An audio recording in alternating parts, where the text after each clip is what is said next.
Right now, somewhere out there, two people are opening their first investment accounts, and neither of them realizes how different their financial futures will become.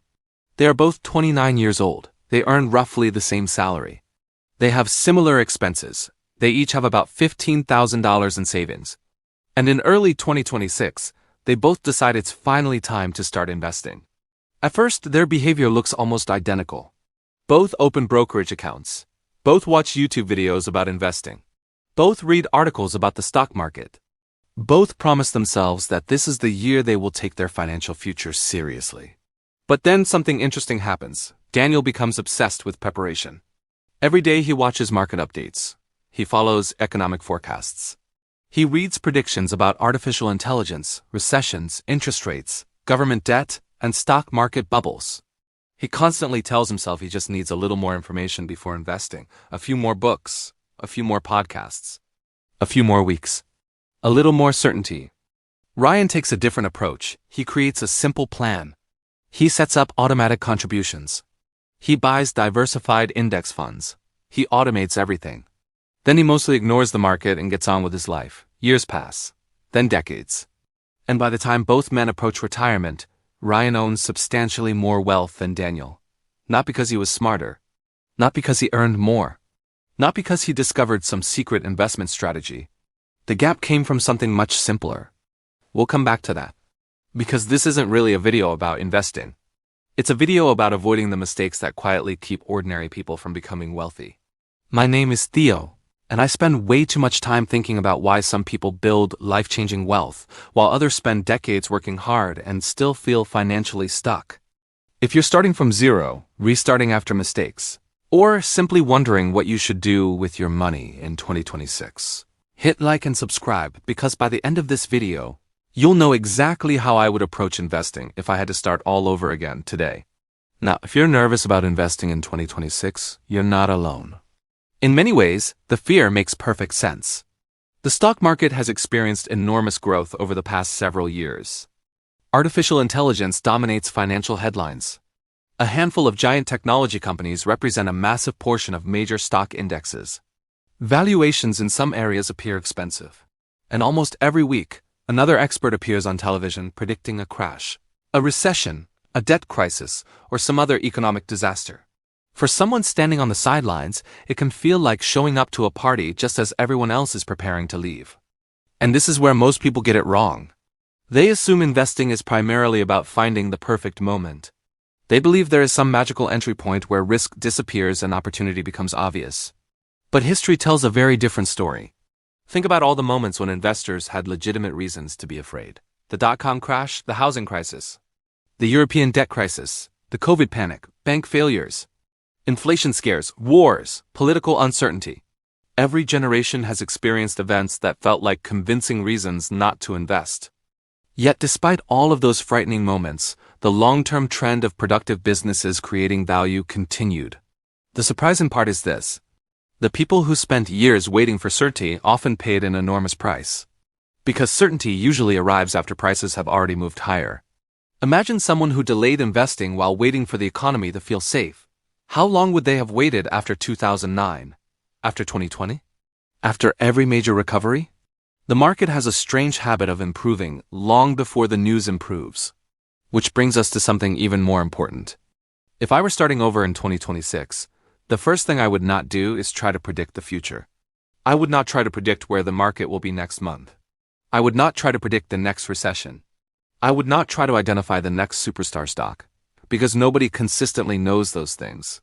Not economists, not television experts, not hedge fund managers, and certainly not me. The financial industry often creates the illusion that successful investing is about forecasting. In reality, successful investing is often about accepting uncertainty and building a plan that works anyway. Now here's the part nobody talks about. Even people who avoid investing are still making an investment decision. They're choosing cash. And cash has its own risk. Inflation. Imagine you keep $10,000 under financial glass. 1 year passes. The number still says $10,000. It feels safe. It feels unchanged. But if prices rise several percent per year, that same money quietly buys less food, less gas, fewer vacations, fewer services, and less of almost everything else. The number remains the same. The purchasing power shrinks. That's why standing still is not neutral. Standing still is a financial decision. And over long periods of time, it can become an expensive one. But that's not the biggest mistake. The bigger mistake is failing to appreciate how powerful time can become when combined with investing.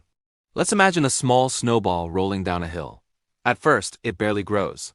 The progress looks almost invisible, a little bigger, then slightly bigger, then bigger again. Eventually, the snowball becomes something entirely different from where it started. Compounding works much the same way. A portfolio earning returns doesn't simply grow from your contributions, it grows from previous growth, which then generates even more growth, and then even more. At first, the results seem disappointing. Later, they become remarkable. And that's where the story changes. Because most people believe wealth is built through dramatic moments. A lucky stock, a market prediction, a brilliant investment. But wealth is often built through boring consistency repeated for decades. Now let's talk about the twist that surprises many new investors. The biggest threat to your financial future is usually not the market. It's not inflation. It's not recessions, it's not crashes, it's you. Research has repeatedly shown that many investors underperform the investments they actually own. How is that possible? Because human emotions get involved. People become excited after prices rise. They buy. Then prices fall. Fear takes over. They sell. Then prices recover.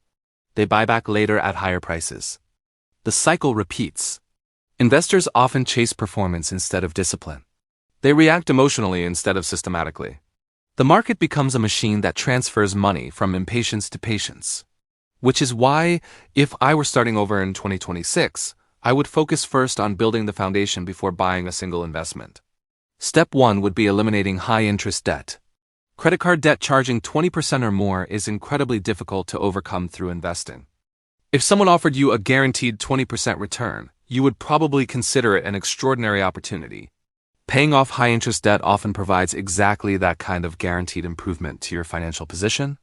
Before chasing investment returns, I would remove financial anchors. Next comes an emergency fund. Many people misunderstand the purpose of an emergency fund. Its job is not to maximize returns. Its job is to protect the rest of your financial plan. Without an emergency fund, every unexpected expense becomes a potential reason to sell investments at the worst possible moment. Job loss, medical bills, car repairs, home repairs, emergencies happen. The emergency fund exists so your investment strategy can survive them. After that, I would take full advantage of any available 401k match.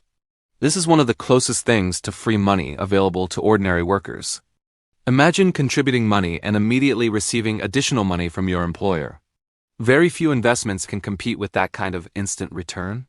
Then I would focus heavily on a Roth IRA if eligible. The beauty of a Roth IRA is not what happens today. It's what happens decades from now. Growth accumulates, compounding works, and qualified withdrawals can potentially be tax-free. When you're young, that's an incredibly powerful advantage. After those foundations are established, I would move into a regular taxable investment account and continue investing consistently. Only then would I start worrying about specific investments. And here's where many people expect a dramatic answer.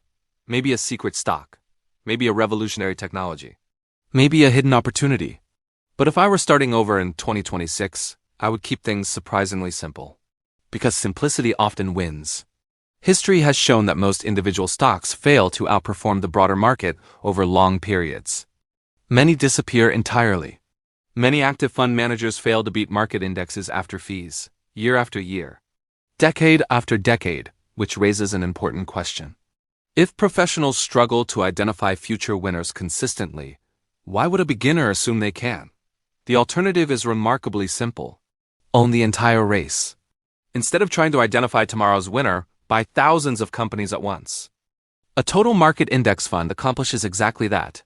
You gain ownership across a huge portion of the U.S. economy, an S&P 500 index. Fund focuses on large American companies that dominate many industries. An international index fund expands your ownership beyond the United States. A bond fund provides stability and diversification. You don't need to predict which company will dominate 10 years from now.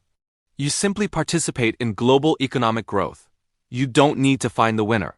You need to own the game. If I were creating a sample portfolio from scratch in 2026, It might look something like this: 60% in a broad U.S. index fund, 30% in an international index fund, 10% in a bond fund. Simple, diversified, easy to maintain. For someone wanting even less complexity, a target date fund could potentially accomplish much of the same objective in a single investment. Now let's follow someone through this process. Let's call him Michael. Michael is 29 years old. He earns approximately $65,000 per year. He has some student loan debt, very little investing experience, and no significant portfolio. Michael starts by paying down his highest interest debt. He builds an emergency fund. He captures his employer's 401k match. He opens a Roth IRA. Then he begins investing consistently every month. Nothing exciting happens. No headlines, no overnight success. No screenshots showing incredible gains. A year passes, then another.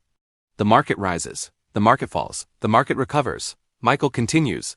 5 years later, he has built habits. 10 years later, he has built momentum. 20 years later, he has built substantial wealth. 30 years later, the numbers look almost unbelievable compared to where he started. Not because he was brilliant, because he was consistent. Now let's talk about the traps. Because the investment world is full of them. Market timing sounds attractive because it appeals to our desire for control. If we can just buy before the rally and sell before the crash, everything becomes easier. Unfortunately, reality rarely cooperates. Day trading is another trap. Social media makes it appear simple, fast, exciting, profitable. But the overwhelming majority of participants fail to outperform long-term investing. Then there's crypto FOMO. Fear of missing out is one of the strongest forces in finance. Watching others claim enormous gains creates powerful emotional pressure.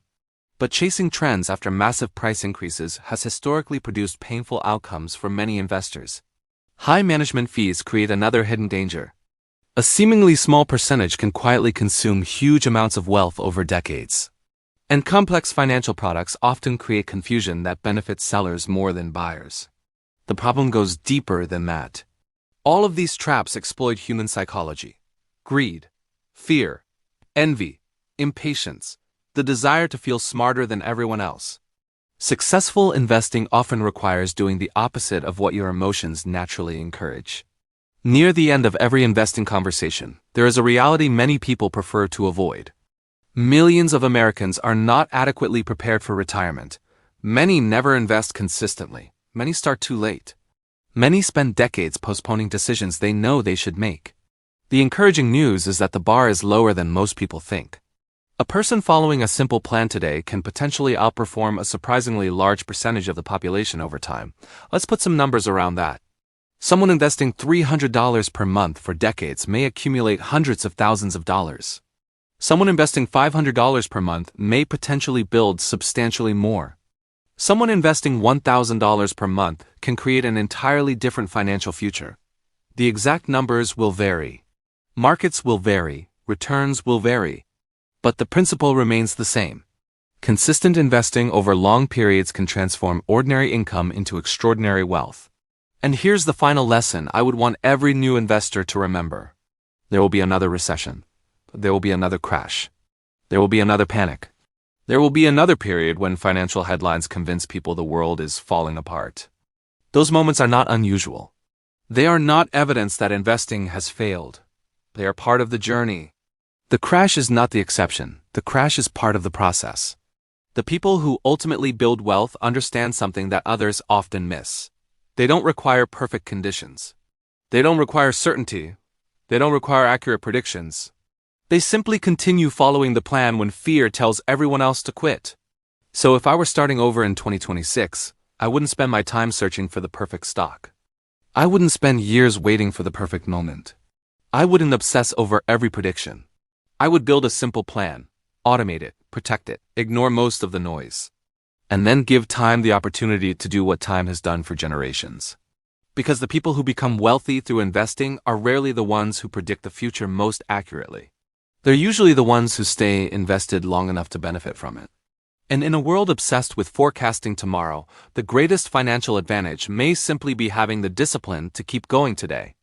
That's the kind of wealth-building mindset that changes lives. And that's the kind of investing that Theo Invests is all about.